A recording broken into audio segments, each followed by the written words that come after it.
The Tragedy of Cinema podcast is intended as a family-friendly program that by extension strives to be inclusive to all people regardless of their ethnicity, gender, creed, or any other identifying factors in this incredibly diverse world of ours.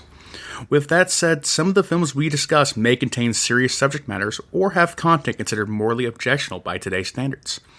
We do not intend to condone or dismiss these aspects of these films, but our primary focus will be on what we believe the film succeeds at, some fun facts, and our personal enjoyment factors of each film. With that said, we hope you enjoy the show.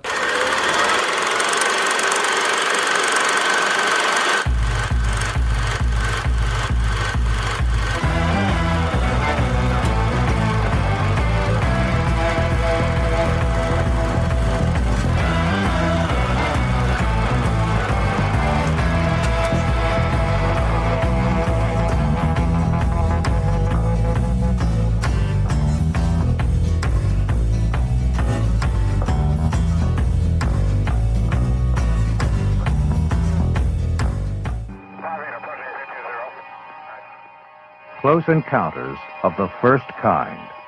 Sighting of an unidentified flying object. Close Encounters of the Second Kind. Physical evidence of a UFO. Close Encounters of the Third Kind. Actual contact. Columbia Pictures, in association with EMI, presents Close Encounters of the Third Kind. The director is Steven Spielberg, whose most recent motion picture, Jaws, is already a legend. The producers are Julia Phillips and Michael Phillips, of The Sting and Taxi Driver.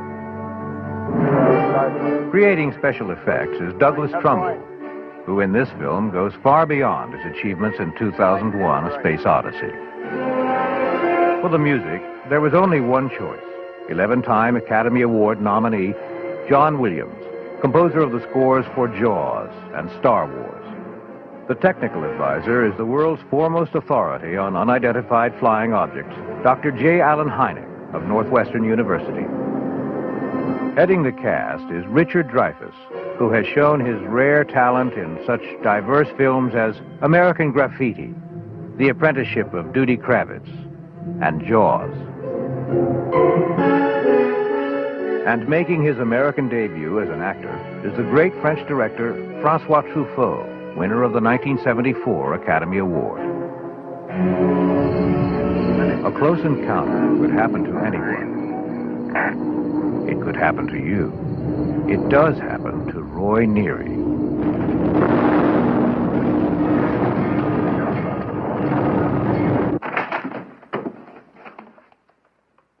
An average working man, Neary finds his life, his very world, changed. Who are you people? We have very little time, Mr. Neary. We need answers from you. They're honest, direct, and to the point. Who are you N'avez-vous people? pas fait récemment une rencontre? Have you recently had a close encounter? I want to speak to someone in charge. Une rencontre plutôt inhabituelle? I want to lodge a complaint. A close encounter with something very unusual. What the hell is going on around here? Who the hell are you people? The title of the picture, Close Encounters of the Third Kind, refers to an intriguing possibility. Well, a close encounter of the first kind is one is close, but nothing really happens. Close encounter of the first kind is visible contact with a UFO. Forget the shape and forget how fast it's going. It's something that you just can't explain. Close encounters of the second kind are those which leave a physical trace. Holes in the ground, Fern rings, broken tree branches, telephone lines down, animals disturbed. the stopping of car engines. Then the close encounters of the third kind are the most interesting of all. Close encounter of the third kind is really when you meet them.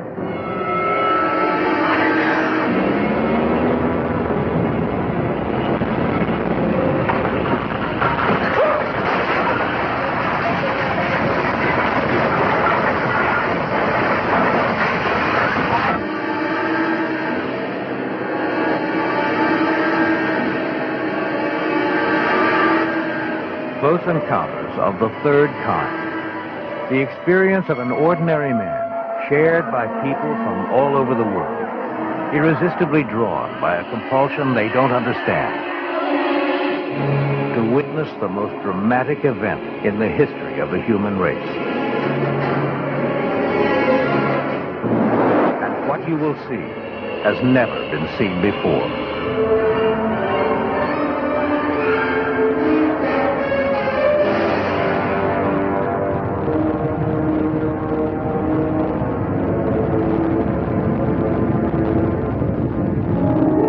It begins in an Indiana town and leads to one inescapable conclusion.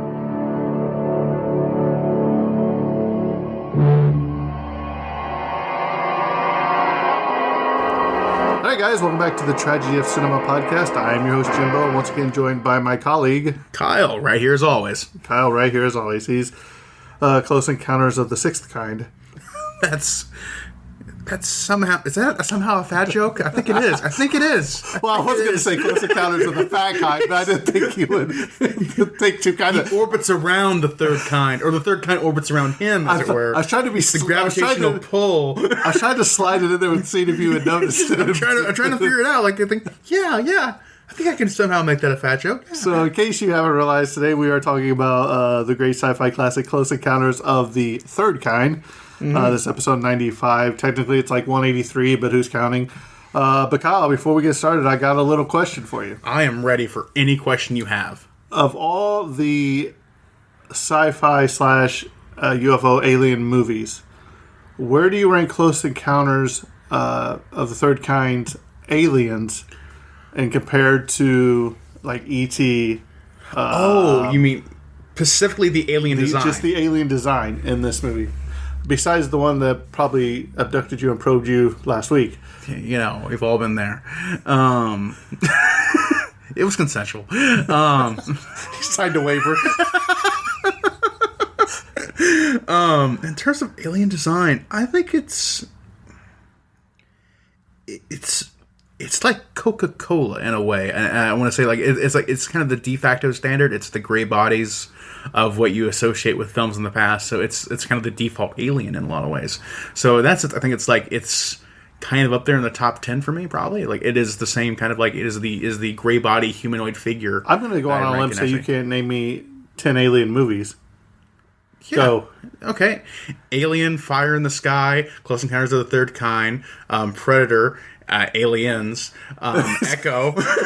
Alien versus Predator, Alien versus Predator Covenant. So I just think what I'm the Fifth Element. There are a lot of aliens. What I'm specifically getting at is Star Trek. When the door falls down on the spaceship, and you see that one alien drop down, almost looks like a spider, and then it does that weird thing where it just comes up and stands on 2 feet. I thought that was really well done in this movie. So I think the special effects for that worked really great for this movie.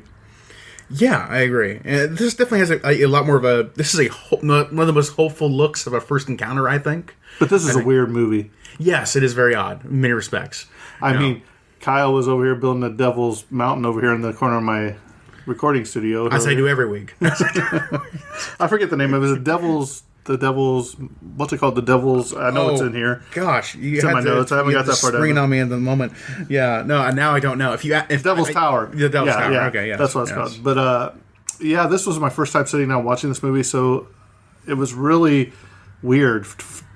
Especially half the movie. I will get to it. We'll talk about it later. You really don't know where it's going, But... Yeah, I'll tell you my thoughts at the end. So, Kyle, let's go ahead and kick off Close Encounters of the Third Kind. All right. Close Encounters of the Third Kind, released in 1977 on November 15th. I was exactly, 28 days old or something. 28 days old. Cool. So you were there in the theater. I was there for it. You saw it all. You were at Woodstock. It's fine. Everything before I was born is the same time. Everything happened. I was in World War II. Exactly. Yeah, it might as well be. Yeah. Okay, Close Encounters of the Third Kind was directed by the legendary Steven Spielberg, also written by Steven Spielberg.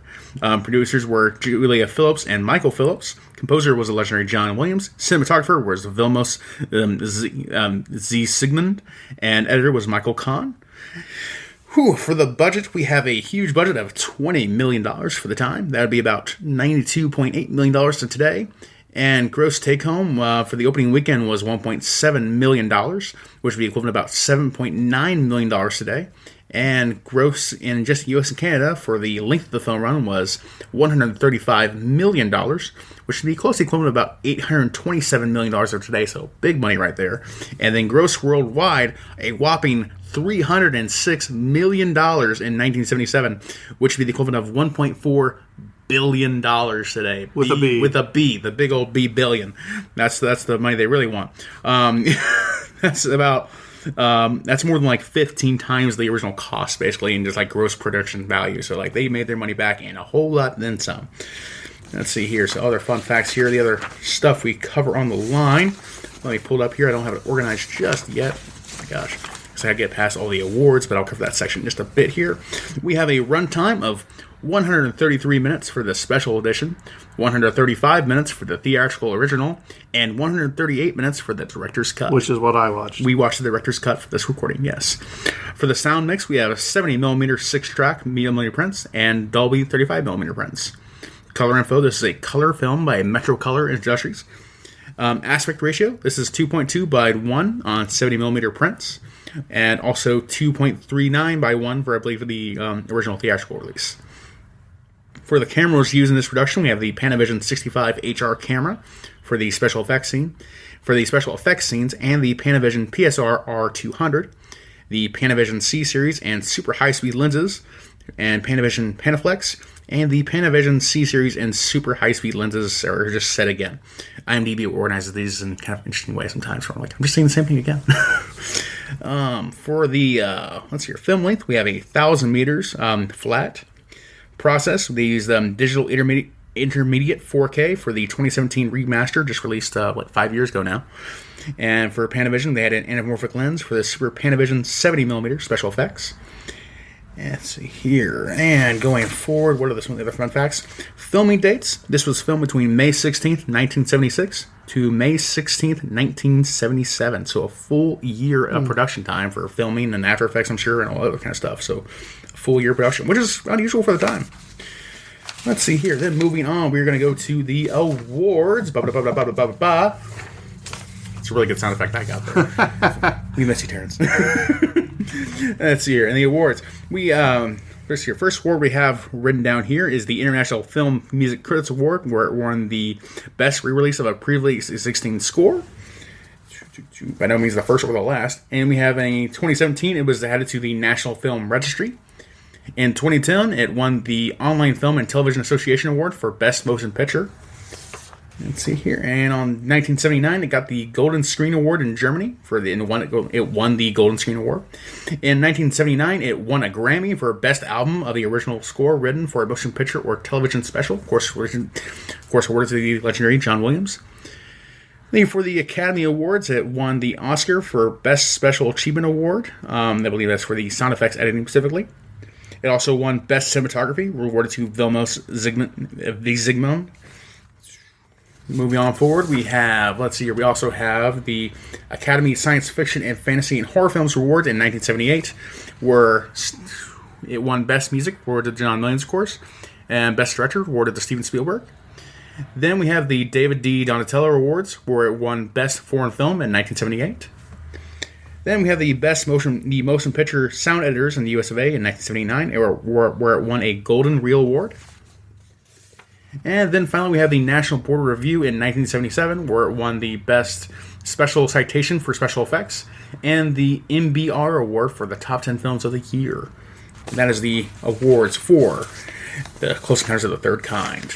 Ooh, I'm going to move on to the cast now. My favorite part. Ooh, ba-da-da. Take a breath, Kyle. Take a breath. I got to breathe. There's a whole lot of film here. It's great stuff. We, of course, have Richard Dreyfuss playing Roy Neary. Richard Dreyfuss, of course, best known for such roles such as in the movie Jaws in 1975. What About Bob in 1991? Underrated film. Bill Murray, excellent film. Stand By Me in 1986. American Graffiti in 1973. Always in 1989. And The Goodbye Girl in 1977. Then we have Francis Fruffett plays Claude Lacombe. He was in such films as Day for Night in 1973, The 400 Blows in 1959, and Stolen Kisses in 1968. Then we have Melinda Dillon playing Gillian Guler. She was in such films as Harry and the Hendersons in 1987, Me too. Absence of Malice in 1981, Magnolia in 1999, and The Prince of Tides in 1991. Then we have Cary Gruffy playing Barry Guler. There were such films as Everything Happens to Me in 1980, Poison Ivy in 1985, Mutant in 1984, and Cross Creek in 1983. Then we have Terry Garr playing Ronnie Neary. They were in such films as Young Frankenstein in 1974, Mr. Mom in 1983, Tootsie in 1982, and Oh God in 1977. There's two of my favorite movies are on that list: Young Frankenstein and Mr. Mom. You can't go wrong with it. Yeah, I love Young Frankenstein. I haven't seen Mr. Mom myself. I know, Yeah. that's why it's on the list. Yeah, Coming up soon. Yeah, someday we'll get around to it. Yeah, we'll cover every movie in existence someday. Don't worry. Especially your favorite movie, guys. Don't worry, it's right around the corner. Bob Babylon plays David Laffin. They were in such films such as Gosford Park in 2001, Moonrise Kingdom in 2012, Parents in 1989, and The Monuments Men in 2014. Next up, we have Justin Dreyfuss playing Toby Neary.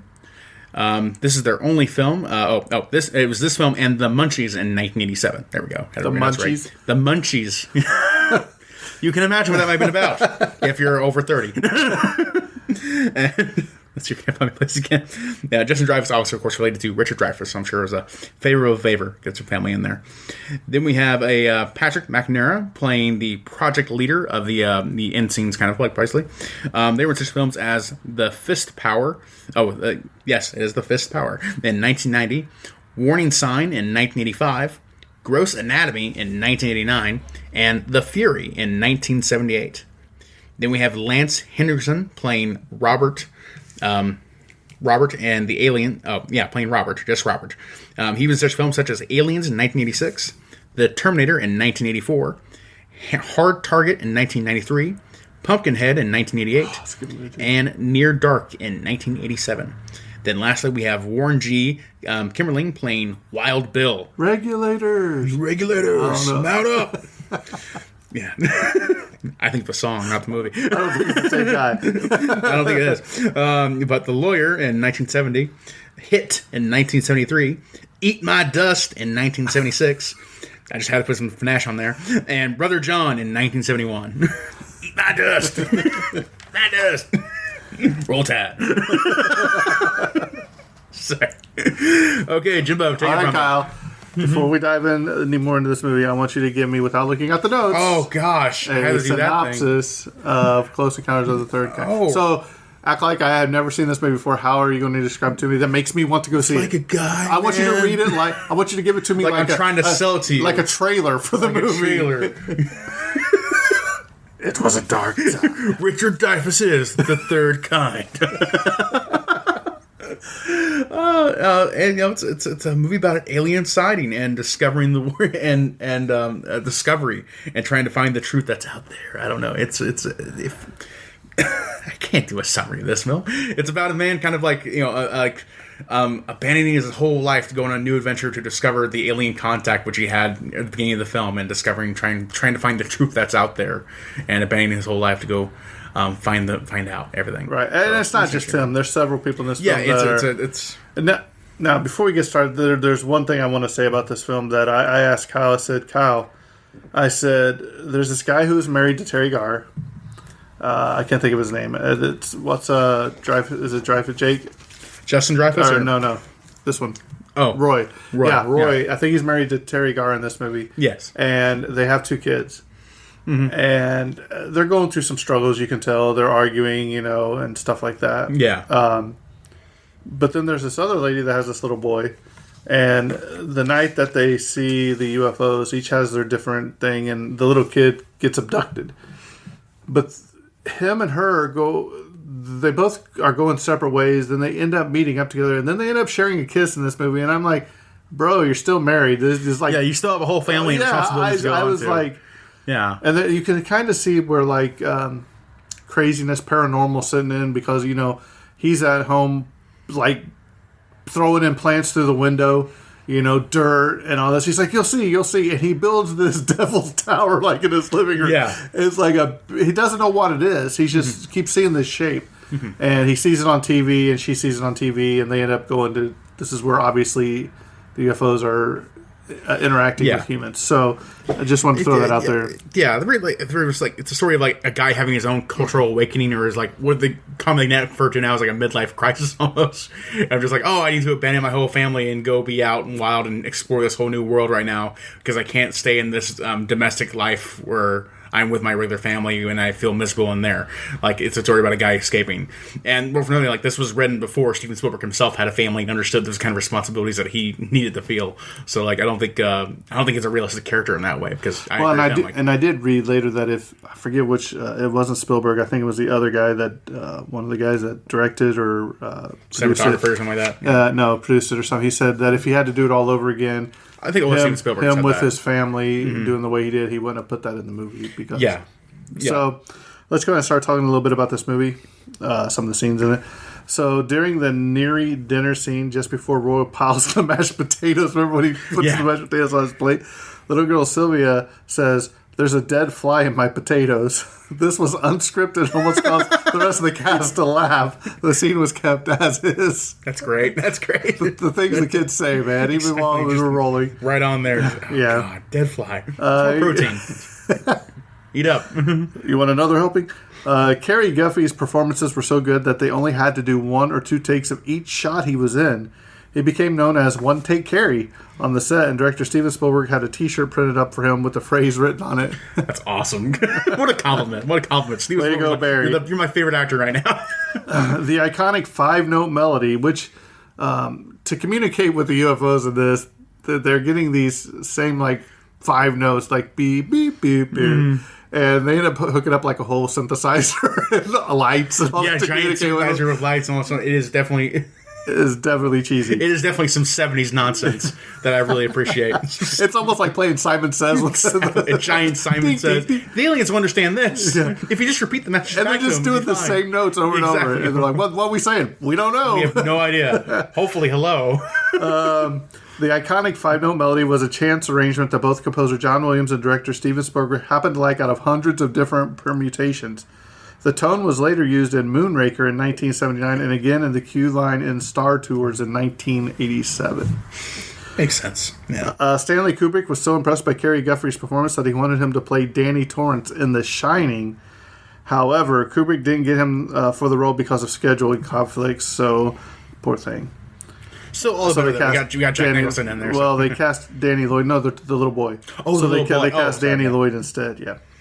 The film was partly inspired by an experience from Steven Spielberg's childhood when, without advance warning, his parents rushed the children into their car one night, drove to an area where many others were gathered, and watched a spectacular meteor shower. Oh, that's awesome. Yeah, so...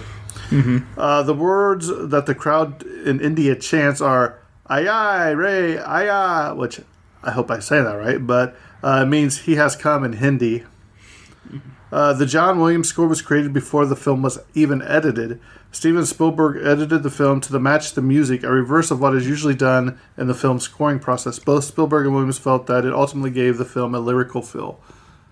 I agree with that entirely. Yeah, I think that's a great, they do...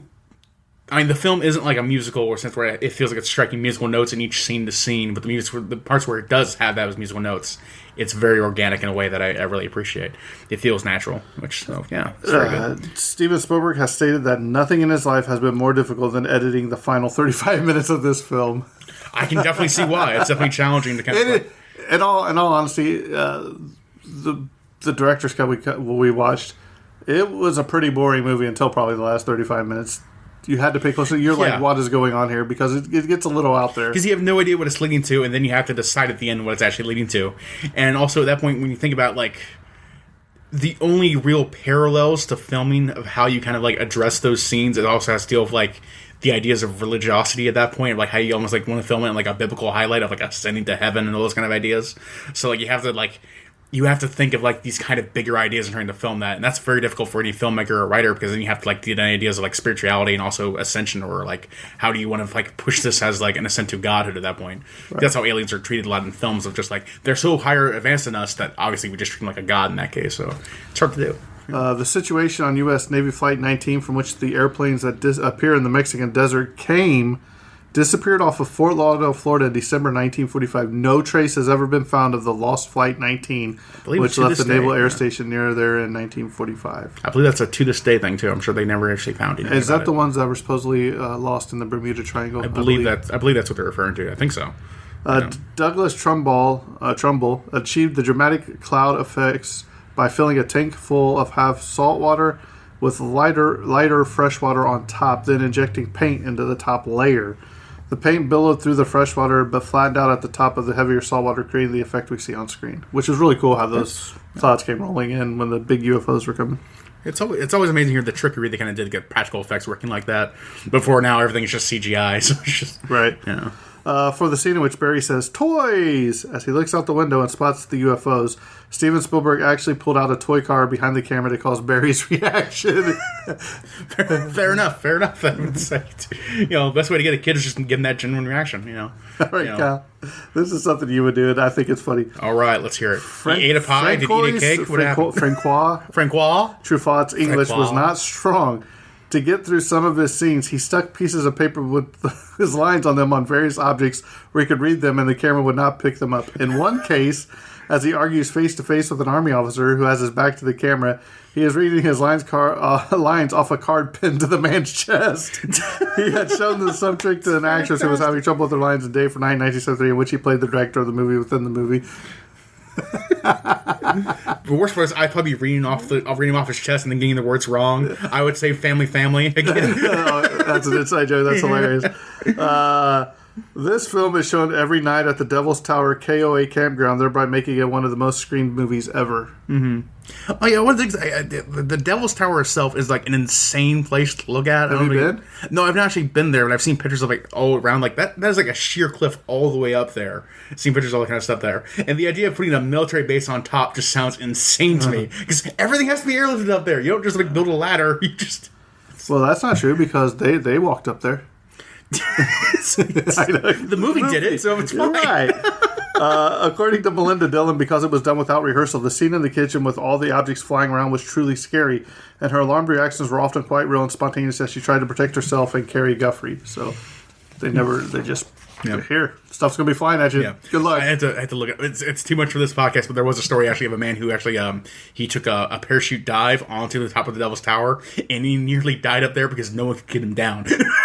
His rope got shredded coming on the way down, and so he was basically trapped up there. They sent up like dozens of experienced climbers to try and get up there, and no one could get up to put a rope down to bring him down or anything like that too. He broke his one leg, so they just said like just at one point he had to ask like just send me a bottle of vodka or like Jack Daniels down here so I can just die comfortably because he gave up all hope. Eventually they got him down, but it was a huge moment in history. Kyle, you're a big science fiction guy. Do you know who Ray Bradbury was? Yeah, he's a writer. What did he write? I don't know the exact books. Fahrenheit. Fahrenheit 451. Did you say Fahrenheit 9/11? That's a different filmmaker. What's that guy's name again? We don't talk about that guy. Fair enough. Michael Moore, right? Yeah, I think so. But Ray Bradbury declared this the greatest science fiction film ever made. Ooh, that's quite high praise from Ray Bradbury. That's incredible. Yeah. Because one of the first this is actually one of the first films to actually ever have a special edition director's cut made when Steven Spielberg wanted to improve his original vision. So, tuba player Jim Self is the musical voice of the mothership in the climatic scene when the big ship comes down on the Devil's Tower. Spielberg and Williams chose the tuba as the voice of the mothership because of the difficulty of playing the instrument added a human characteristic to the aliens. Makes sense. Yeah, I think that's a good idea. Steven did a lot of work to make sure that these aliens didn't feel threatening in the film, which that was something else I noticed. It was like they come out and they're all like, "Oh, let's hug." Yeah, let's hug. He has a very hopeful and generous look at like how an actual alien encounter would go.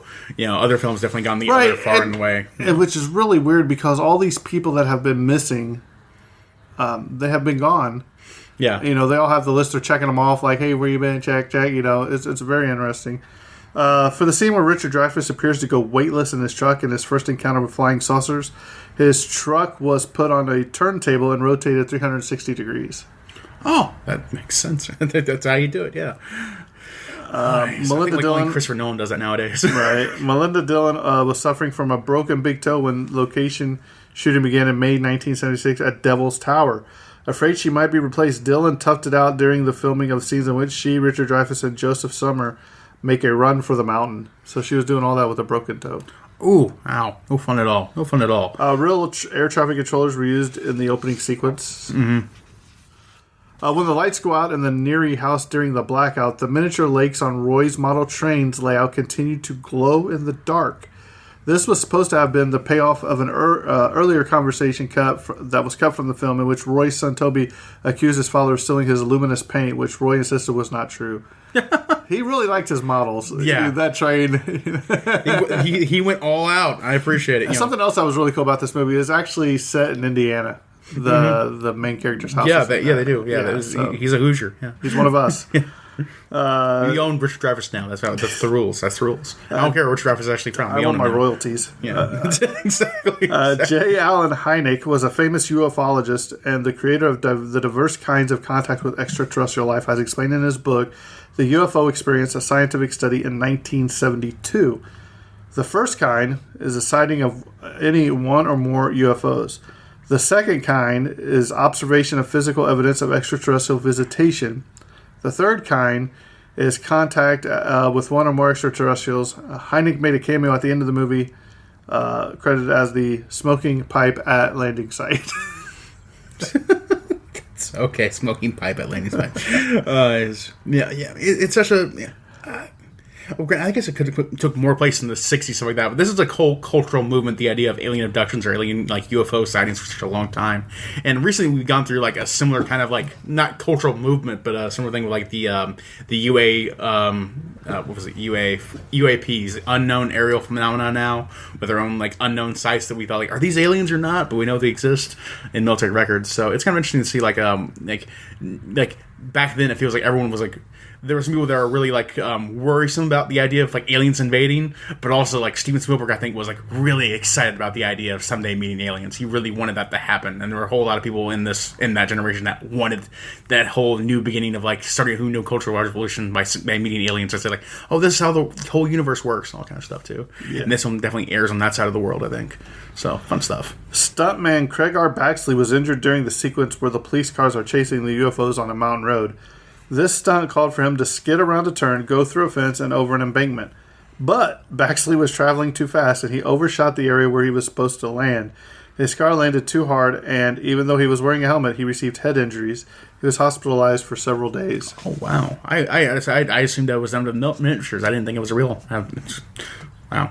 That's weird. Even when you see the real thing, you think it's a miniature sometimes. Yeah. But I didn't think that was a real stunt. But no, that's a real stunt, and they hurt him. Sad deal. Steven Spielberg knew only vaguely what the mothership would look like when he was filming the live-action scenes. He decided it would be big, hulking, and very dark. While filming in India months later, he drove past a giant oil refinery every day and was inspired by the many lights and pipes and outcroppings on the rig to change the look of the spaceship. Yeah. I want to say this is the film, too, that actually, brought what they call it the Spielberg stare now, where you have your mouth open and your eyes are just fully on up, the look of awe on your face. I think it was this was the first one to really have that, where just the kind of like the Nazi in Raiders of the Lost Ark. Yeah, and face melts. Just got that look of just complete awe and astonishment, and that's where they got that. That was the direction they gave, to react to seeing the mothership in this film, even though they hadn't finalized the design for it. Just open your mouth and look dumb. Oh, so you do every time we record this podcast. Story of my life. Open your mouth and look dumb is my autobiography. You can buy now on Amazon. One day shipping. The ship found in the Gobi Desert, the Cotopaxi, is an actual tramp steamer that went down in the Bermuda Triangle in December 1925.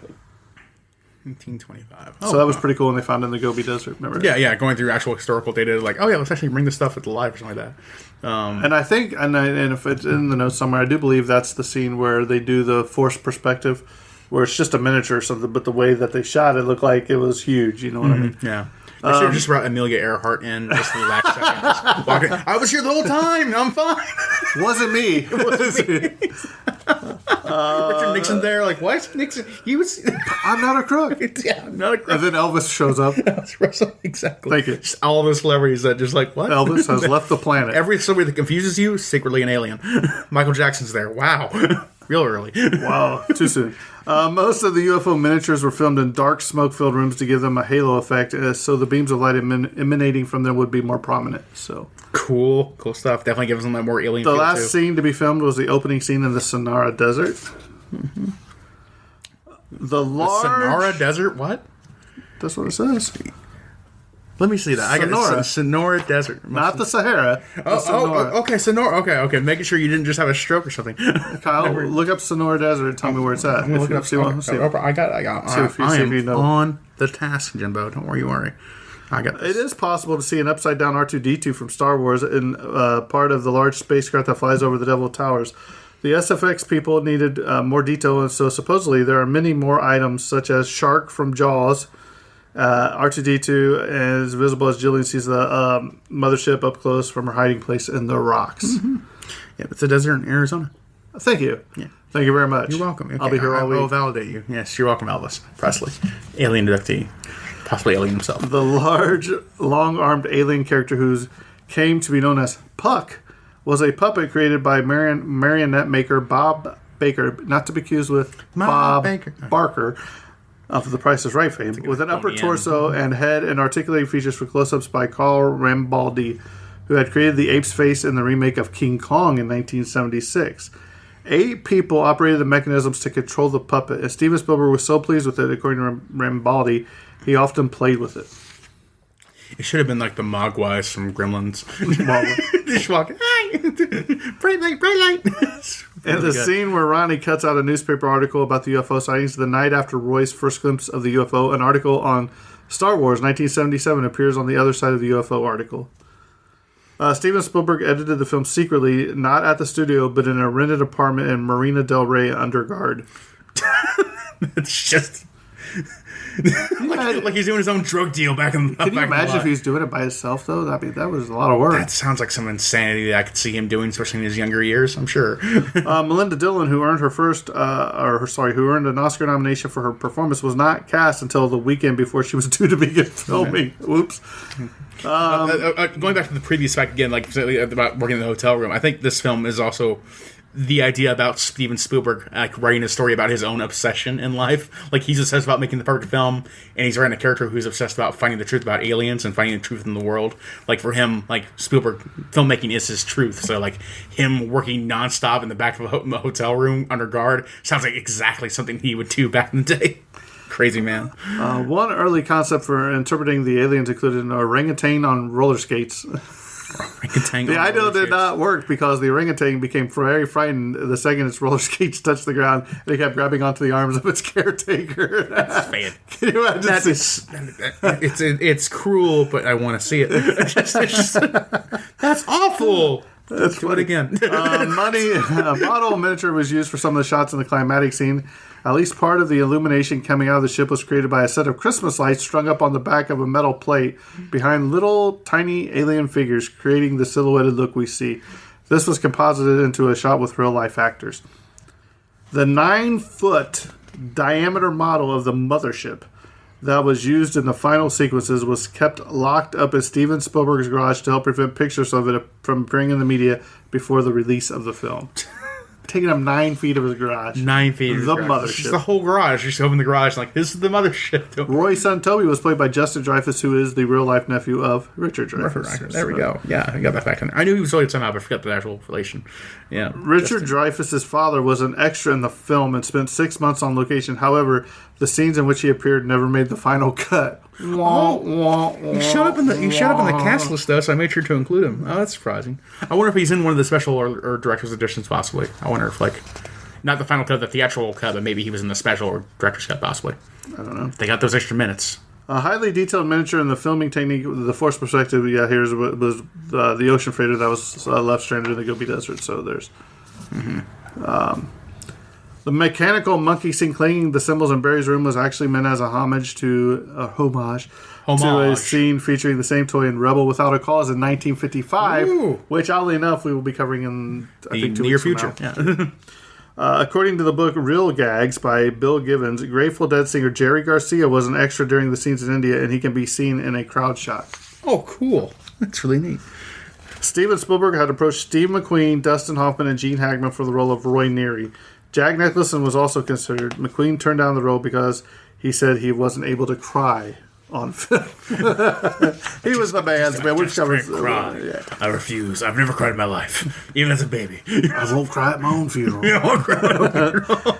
After visiting the set of this movie, George Lucas was here. We go. This is probably the most interesting fact of this entire thing, and it's gonna blow your mind.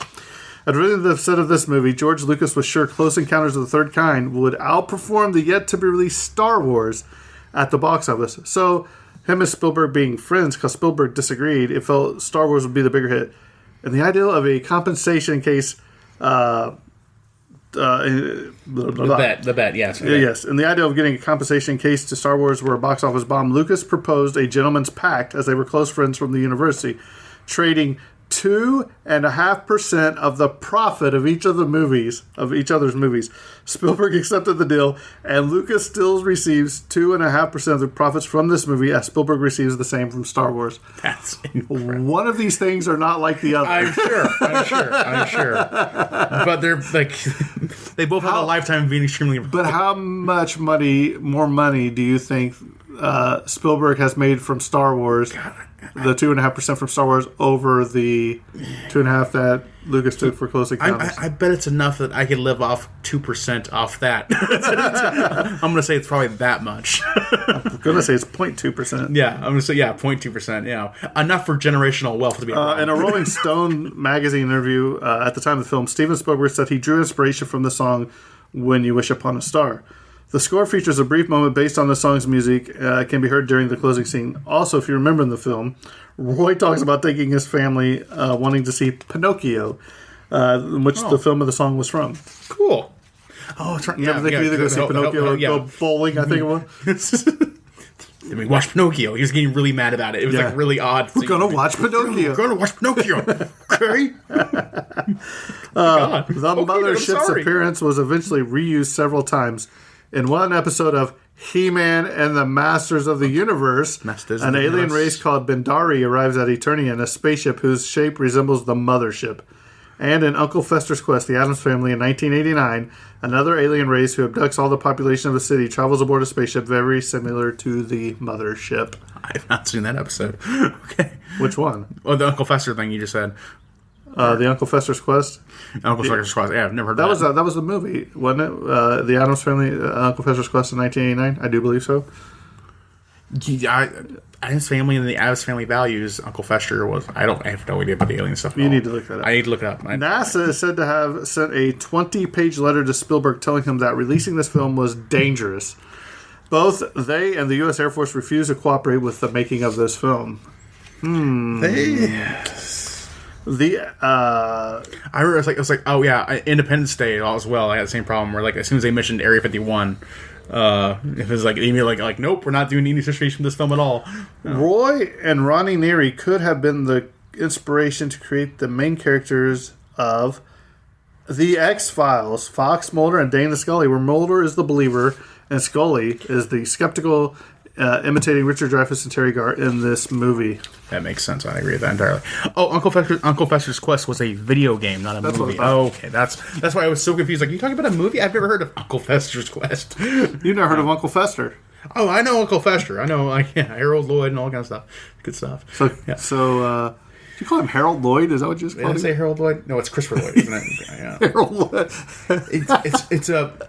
That goes all the way back. The movie I, Robot, Will Smith. There's a whole scene where he explains how he got his injury. He's like his name was Harold Lloyd, like the film star. And then it got locked in my head that Christopher Lloyd and Harold Lloyd are the same name. So, Kyle, what's your take on Close Encounters of the Third Kind? Close Encounters. It's a film that I enjoy watching once and appreciating that for that, and appreciating it for its place in film history and all it did for science fiction films going forward. That said, it's not like an enjoyable film to me to watch. I don't get like a feel good, or I don't get like an emotion I crave over and over again when I watch this film multiple times. It kind of goes places where like I feel kind of lost until like the last 35 minutes, kind of like what you were saying earlier, where it's just like it's just kind of statically kind of odd in a fun way, in an interesting enough way for like the bulk of the film. And then the last mid ending, he just goes off the aliens. I don't really agree with that as a human being.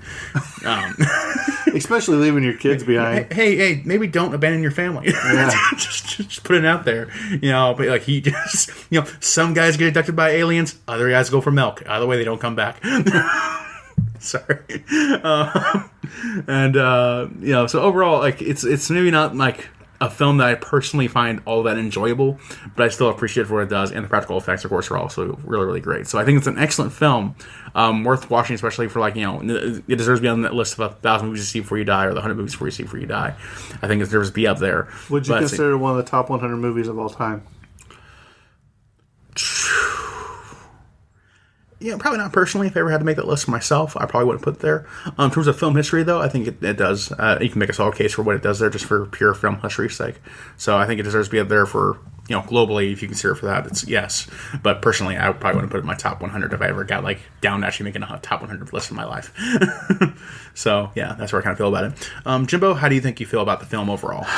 Man, I feel like this is my first time watching it. Mm-hmm. It was a really hard watch at the beginning. I was kind of intrigued at the beginning when they find the ship in the desert and the planes or the airplanes or whatever. Yeah. Then when they find the ship in the desert, but then when the abductions were the sightings, I'll say, were pretty cool.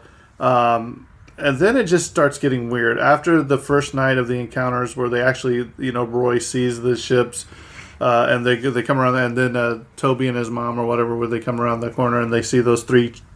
And then the one little light, remember the little bitty thing? Yeah. It's like a red light floating. I was still into the movie then. Then after that, it just goes off into a totally different direction, with Roy just so obsessed with this shape that he's never seen, like the Devil's Tower thing that he keeps building. He doesn't know why. It's like he's making it in his mashed potatoes. He's making this. He goes and steals like the lady's fence next door, out in the yard, and throws. He's like, yeah. I'll pay you for it, chicken wire and all that. And he throws it into his like kitchen window. And just starts throwing rocks and everything in there. And he's built this great big devil tower. And you're like, what is this guy is going insane. And then I think it's Toby's mom that sees, she's in a hotel room, I believe, and she sees it on TV. And I think he sees it at the same time. They end up calling each other or something. Yeah, but this time, Terry Garr said, we're leaving. I'm taking the sons. We're going to my mom's or whatever. Yeah. So then the rest of the movie, it's him, her, and then they're trying to get to Devil's Tower. Obviously, the army's got it roped off. And then somewhere along the way, this romantic... They must... Feels very forced. It doesn't feel natural. They ended up kissing. And I'm like... I didn't understand the plot of that movie to that... It has no natural progression to that point. No. It's just the fact it's a man and a woman that exist, so clearly they should fall in love. They're together in this stressful moment. And so when you get... And here's something else I didn't understand. Okay, so you get back up. They get to the top of the Devil's Tower, and they're obviously trying to communicate with the ship, right? Mm. Before the ship goes off, it does its own, symphony by itself, and then the door opens, and these people start walking out that have, I guess, supposedly have been abducted. They got a checklist of these people that are missing. Yeah, and they're checking them off. So my initial thought was, how do they know that these people were abducted, and how do they have all these print-offs of them, and how do they know that they're going to be brought back if they're acting like this is the first time they've ever seen them?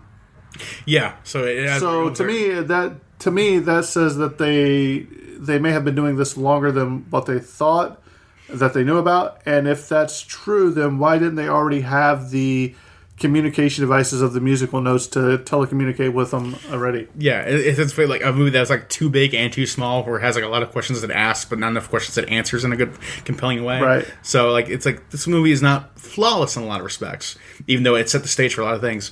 I think I'm going to go I had this kind of thought as you were explaining to me, everything kind of felt like this movie feels like almost like Close Encounters of the Third Kind walked so the X-Files could run.